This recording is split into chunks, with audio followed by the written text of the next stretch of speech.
Hi everybody and welcome back to the 3X Fire Garage. On this episode it's going to be some updates. Things are kind of rolling along. I haven't really done a lot of filming. Just haven't had the time. But yeah, I just wanted to give you an update on the 640 and some other stuff that's going on in the shop. So stick around.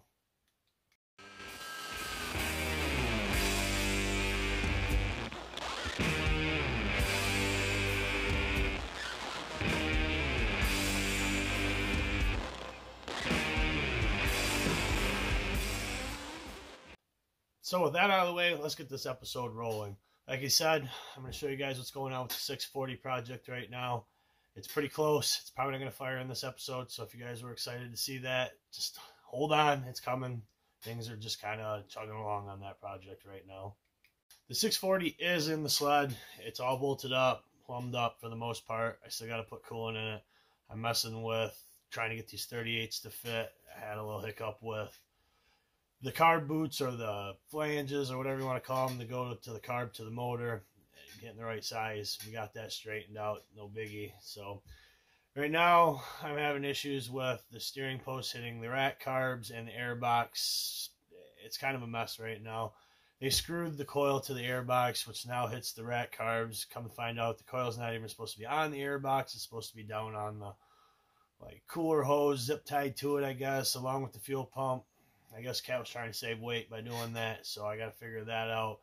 I wanted to run some reed spacers. I'm not huge on reed spacers for any performance gains, but I do like to have them because V-Force reeds have been known to have the screws back out and fall out of them, especially if you've had them apart and you didn't Loctite them or anything like that. So I like having the reed spacer because it does kind of keep, if the screws do back out a little bit, it'll keep them from hopefully falling in before you can get time to catch it.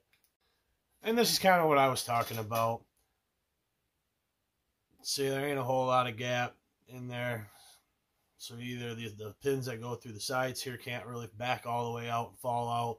And the little screws that hold the top pedals in, with having that plate on, it does keep them in. I have seen them catch screws, so that's why I kind of like to do them. But on this sled here, for some reason with the reed spacers, the carbs hit the steering post, so I'm not going to be able to run that. Hopefully the reeds that are in it will be good. They've never been apart. They still look good.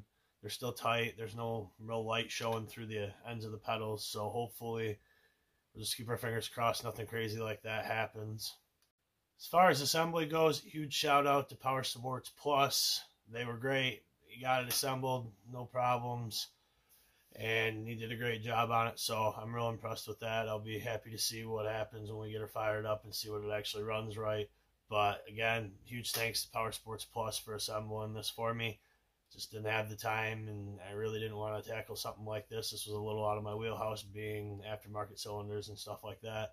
So, huge shout out to them. They were great, worked with me through everything. It was kind of a pain, but we got it, and now it's one step closer to running. Show you guys what we got going on here. It is in and finally bolted up. Like I said, we got to put coolant in it still, but I want to get the carbs and stuff on before I put coolant in. I like to put coolant in through the thermostat housing, lift the front of the sled up, fill her rate up, put the thermostat back in, put the housing back on, let her down and fill up the reservoir, or try to fill the reservoir with it still jacked up in the air. And I guarantee you, if you do it that way, 9 out of 10 times, you're not going to have much of an air bubble, if any air bubble, if you fill through the thermostat housing. Just hope that the O-ring stays good and you can reuse it. I guess apparently this is the hose here that you're supposed to mount everything on. Your CDI box, or your coil I mean, and your fuel pump, which that's kind of wild if you ask me. And then they had this piss poor design here where it rubs on the tank and the gas tank at the top there, and there's no, from anything I've done in my research, I found nothing that's like a string keeper or something to keep it up. It just rubs that way, which is kind of stupid if you ask me on this. But yeah, it should be pretty good once we get everything running on it. I did a little bit of research with the 38s on it. It should be right around 130, 129 horse, which be pretty respectable in this old girl here. Longevity, we'll see. I hope this thing will last a little while, but I've seen some claims say that they will, and I've seen other claims say that like every 700 miles they need to be re-ringed. So we'll cross that bridge when we get to it, I guess. Now with the 640 out of the way and everybody's up to steam on what's going on with that sled, I'm sorry, we're not going to get it running. I'll drop a few pictures and videos of the assembly when I was up at Powersports Plus. I will show you guys a couple of things that we had going on up there and whatnot.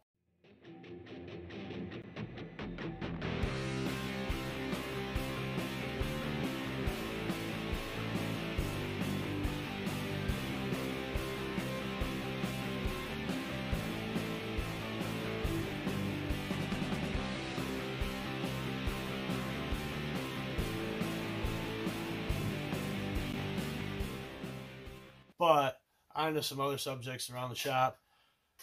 Kind of at a crossroads. I was hoping, I got a 96 440 ZR that I was hoping to get together quick and use it as a backup sled for this sled to bomb around when we have low snow and things like that. And I fought with it at the end of last winter trying to get it to clutch right. I don't know what happened to the sled. It ran great, and then I had a clutch shit the bed, ate the spider, did the typical Cat 9 tower stuff. So I put a new one on it, and from then on, the sled's never been right. I've monkeyed with it, several different things I've tried, and I pulled it back out when we got snow a couple weeks ago, and I can drop a picture of what I'm talking about here, because I don't think I've ever showed you guys the 440 or the ZR 440. But anyways, I got it out. I tried a different secondary. It ran great, pulled great, and then about 70 mile an hour started falling right on its face. It just, I'm guessing, wouldn't keep it pulled down. So I did a compression check on it, and she's weak across the board, which I knew when I bought the sled. It was tired. It was an old whooped out old snowcross sled, and it really did run. I don't know who ran it, but there's a lot of telltale signs that it was probably bashed pretty hard. But anyways, I had a spare motor. I bought a 97 ZR 440. Kid told me it ran great, this, that, and the other. Had a broken clutch spring and whatnot. I got it really cheap because I knew the kid was full of shit. The sled didn't run right. I never seen the sled run right ever. But anywho, I bought it cheap, and I've ended up parting it out for the most part, but I kept the motor around because I kind of wanted to put it in either my 84 Arctiva 6000 or keep it as a spare for the 96 ZR 440. Well, we pulled the spare motor in, threw it on the bench, because I was like, well, I guess the 96 motor is on its way out the door. It's got like 100 and 110 PSI. So we pulled my spare one in here, and I did a compression check on it, and it's 100 a hole. And I'm like, well, that's not good. So we pulled the heads off, and come to find out, whoever did rebuild the motor last, the kid said it had about 1,500 miles on a rebuild. Didn't put the clips in right for the piston pins, and they fell out and mashed into the cylinder wall, and the pin became a sweet milling bit and milled the sides of the jugs pretty bad. So the whole motor's pretty much junk. I'm sure there's a bunch of junk in the crank. The jugs are, I don't know, you might be able to sleeve them or something, but they ain't going to be any good. So I kind of scrapped the idea of getting the ZR 440 out for a backup sled, and I think we're going to bring the Crossfire out. I got an 06 Crossfire 700. Hopefully, it hasn't been rode in 4 or 5 years, so hopefully I can get it out and it doesn't give me too much headaches. It had some belt issues. That's kind of why I quit riding it in the past, and I kind of think I know what's wrong with it. The sled's I bought it brand new off the showroom. It was a leftover. We got it dirt cheap back in the day, and I probably put 8,000 or 9,000 miles on the sled, and they were hard miles. The sled was raced and just beat. So I planned on this summer bringing that sled in and doing a mini series on that sled of restoring that sled, and I kind of want to do an updated tunnel, and I think I'm going to keep it the 136, but I'd like to do I think it's 2009 or 10, and newer, a running board tunnel, rear section on it, and I kind of wanted to go through and refresh the motor because she's got a lot of miles on it, and so I kind of sped that project up a little bit and put it in line. I think I'm gonna, like I said, I'm gonna get it out. I'm gonna do a little filming on that, get it cleaned up. But I'm planning on riding it this year. If it blows up, whatever, I planned on redoing it. So I think right now would be a good time to get it out and kind of see what bugs I'm gonna have to address this summer when I do go through it. So as far as the old mutton cat back there, which I think I'm gonna coin that for this sled, call it the mutton cat, because it's pretty much a mud of everything I own. That sled's still it's still getting worked on. Like I said, I still need a few things for it, and I did finally sell my Rupp 440, so I plan on buying some parts to get that thing rolling now that that's gone, or will be picked up here this week. But as far as that mutton cat goes, it needs just drivers and seat cover, and I got to find a front end. I still haven't really been able to find a front end that I want. But I think that's going to be the next project after the Crossfire. I just want to get the Crossfire out and running, get it something so I can use it as a backup sled to the 640 here. And then we'll continue on the Mutton Cat build. It shouldn't be long. I'm hoping maybe mid-February I can start back on that project. Maybe early February. It's hard to say. But I kind of want to get something to start riding. I missed out on riding last weekend because everything I had was kind of apart and monkeying with everything. So we're going to get that rolling. If you guys are new to the channel, please remember, like, subscribe, and comment on it. Give me some feedback. Tell me maybe what I could do better or stop doing, or what you guys would like to see. Maybe I could show you something that I got going. Same if you're already subscribed to the channel. Comment, like the videos. It really helps on the YouTube algorithms. I mean, if not, I guess it is what it is, but I plan on making these videos just to kind of keep you guys informed and show you guys something different. I see a lot of the same builds over and over on the different Facebook groups and stuff, and they're cool and stuff, but you don't really see a lot of crazy custom stuff getting built anymore, and even on a budget. I mean, that was the whole goal with the Mutton Cat, is build the sled as cheap as possible. And actually, I do have some updates. Like I said in the last video, I do have the front bushings made. I have started working on the rear drop brackets. I ended up selling the M series ones I was going to use. They just aren't going to work.